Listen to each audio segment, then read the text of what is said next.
কালকে হঠাৎ করে এই গাছটি এই পেঁপেগুলোর বরের কারণে ভেঙে গিয়েছে। তারপর আমরা দুই দিক থেকে দুইটি খুঁটি দিয়ে দাঁড় করে দিয়েছি।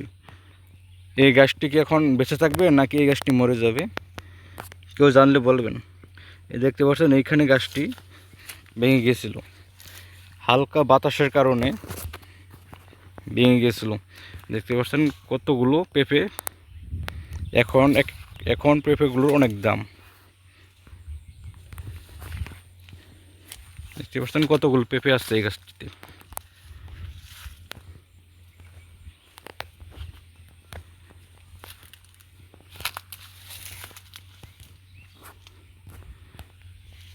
এই গাছটি হচ্ছে টপলেরি জাতের পেঁপে গাছ।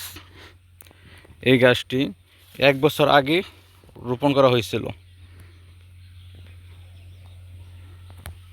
এই দিকে আবার এইখানে লেবু ফসল করা হয়েছে।